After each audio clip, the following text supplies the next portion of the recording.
Hey there, Tarot Tubers! April here on Tarot and Witchery. And it's a terrible hair day today, but hey, we all have those, and here I am, keeping it real. Today I wanted to do the No Disclaimers Tarot tag. It was originally done by Katie Flowers, and I know this one is old, but I really liked it. So this is kind of a quick video, and I really am going to try not to blather on. Don't hold me to it though. So I know this is no disclaimers, but I just want to say we're all adults. These are my opinions, and you can take them with a grain of salt. Number 1, what trends or tropes annoy you the most on YouTube? Okay, guys, this is, I'm gonna rant really quickly here about this, but I feel that there are all these readings out there that have this unethical tarot clickbait. And it's things like, will he call you today? They don't want you to be with anyone else. Things like that. I have to tell you, I find that incredibly unethical, and it just ticks me off to no end when I go on there and find that they've got like 27,000 views, and those pop up in my feed, and I'm just like, I'm absolutely disgusted by it, honestly. I hope I'm really communicating just how unethical and wrong I feel that readings are like that, because it's really preying on people. I am very careful about what I say. I read energetics. I talk about things as far as being able to work with energetics, but I am not trying to do some mass reading where I divine your future husband or what someone else is thinking about you. I just find that it is predatory and it's absolutely repulsive to me. And I wish that people did not click on those videos, because that's why people make them. And a lot of times I've looked at a couple of these videos, and you know, they're not even really reading the cards, which brings me to tarot trend number 2 is when I see a tarot reader, I'm not going to name any names, but I have seen people who do this thing where they're like pulling up cards while they're talking. And they're flashing these cards up on the screen. They're not even looking at them. They're just talking about whatever. Could be a divine message coming through them. But to pull the cards up and flash them to people, I feel, again, is not reading tarot. And it's inappropriate. It's really inappropriate to do. So no disclaimers. Question number 2. Which deck do you think is overrated? Okay, I'm just going to say it, you guys. The Osho Zen Tarot and the Wild Unknown. I know. I know. Everybody, there's lots of people that love it. I just feel like it's overrated. And I do want to say I love Kim Kranz. And I think her deck was revolutionary. However, I do feel like it's overrated. Number 3. What are your least favorite decks that you've seen since joining TarotTube? You know, I don't have specifics, but I really tend not to like super gruesome decks. And I know some of you are just gonna cringe when you say this, but I don't really like the zombie tarot, and I see a lot of people using it. It's just not for me. I don't get it. I don't like it. Vampire tarots, I tend not to be drawn towards. Things like Deviant Moon, or there are some darker ones that I like that I think are great for shadow work, but those in particular I'm not really into. And I'm not into like Disney decks, you guys. I'm just not. So I think that those, when I see people reading with them, they just don't do anything for me. Number 4, what is one card that has ruined the deck for you? I bought this deck, you guys, because I really wanted to push myself to do something different. I was seeing it around on TarotTube, and I thought, that is so unique and different. What a great idea this deck is. It's the Prisma Visions Tarot. And I go to get this deck, and you know, I was going to do this first impressions video. And the first card out of the deck is the Fool. In this Fool, James Eads describes this Fool as, first of all, it puts the Fool as a wolf. And I don't like that. I don't like that choice for the Fool. It's not carefree enough. To me, the wolf is an animal that is proud and determined and fierce and ancient, and to me, it's the wrong feeling. I want something that intimates freedom and exploration and youthfulness, and a dark black wolf that, by the way, I can barely see in this picture at all, is not it. And then he describes that the wolf has swam out to get a meal to eat the pelican and has found that it's out of its depth and then it may not make it back to shore.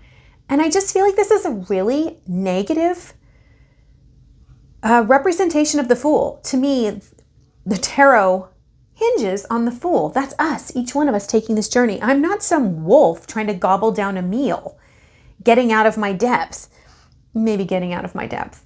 But it's just, the whole thing is wrong to me. I did not like the imagery. I did not like what was said about it. And to me, it just soured me on the deck. And I immediately was confused by the card, looked up the meaning, and just was like, cut. Not right. Not for me. Number 5, which out-of-print deck do you wish were still in print? And I actually have 2 of them.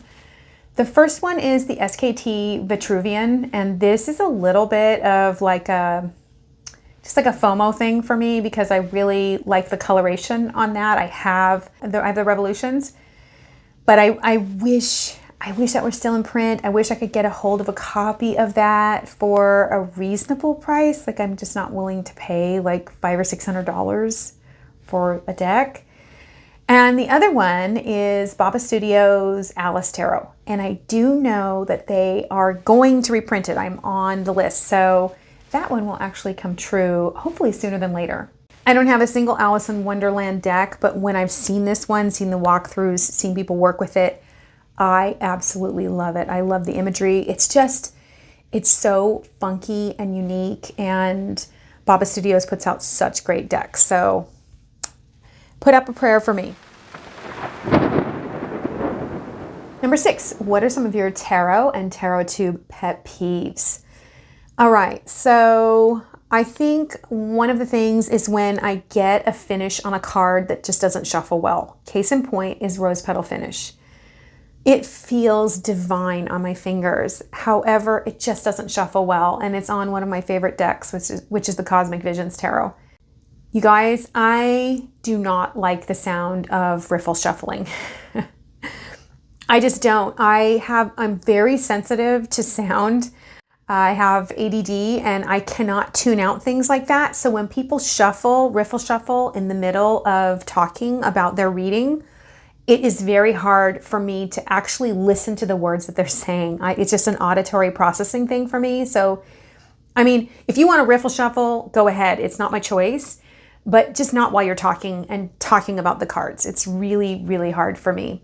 I don't like it when I get a deck where the writing is really small and hard to read. Don't have great vision. I don't. I'm 50, but I've never had great vision. I've worn glasses since I was very young. I think I got them in kindergarten. And so I don't want to be struggling to read them. The other thing that's kind of a pet peeve for me is decks that just don't show age or ethnic diversity. And tarot itself should be, to me, it feels like this aspect of living and being. It's a group of people that are tapping into divine consciousness. We're tapping into elevated consciousness, hopefully.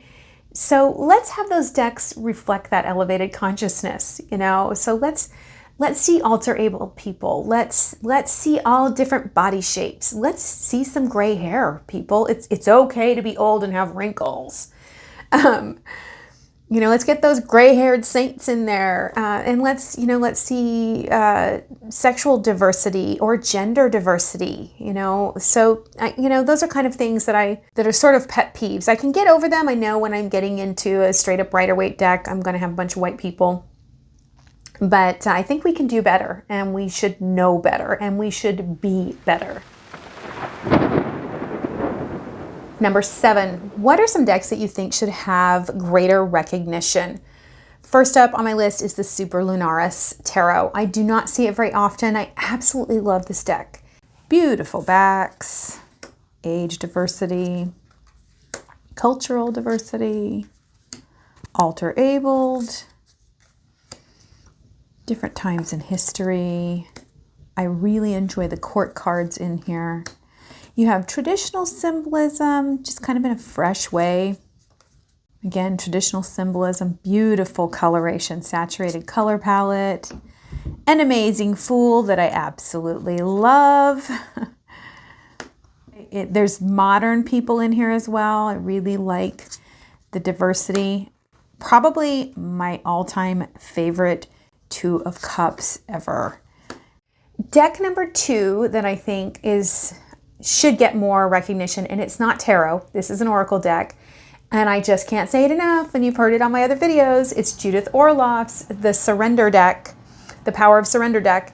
So good. I never get tired of this deck. The messages are timeless in here.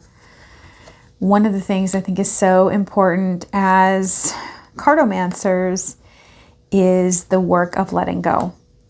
And so these messages on surrender are amazing. I use them in every reading that I give, and I use them every week for myself. And I just cannot say enough about this deck and what a wonderful addition it is to your collection.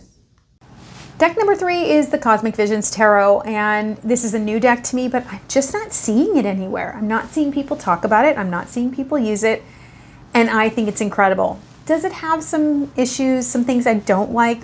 There is not a single deck out there that I like every single card in, so there's always going to be that, but the Cosmic Visions Tarot is amazing, and it just is so beautiful, so profound. Some of the cards in there just elevate their meanings to a new level where I'm just like, wow, this person really gets this card on a level that is so deep and so profound. So amazing tarot. Number 8, what are your thoughts on negative reviews? Well, here we are in the no disclaimers video, and there have been some things that would be viewed as a negative that I've said.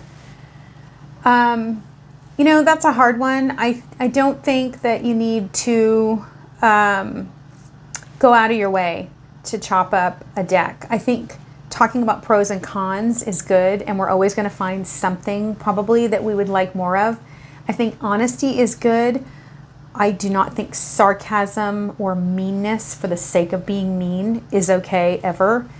I think that it's important that we learn to speak constructively about decks, situations. I mean, that's part of communicating and learning to communicate on a good level. And it's often the hard things in our life that bring us into better places, which brings me to this video right here on the Three of Swords. If you haven't seen it, you may want to dive into it because I talk all about how the Three of Swords is a card that really brings us into a deeper place of knowing ourselves. Until we meet again, may the cards always shuffle with the sound that you like to hear.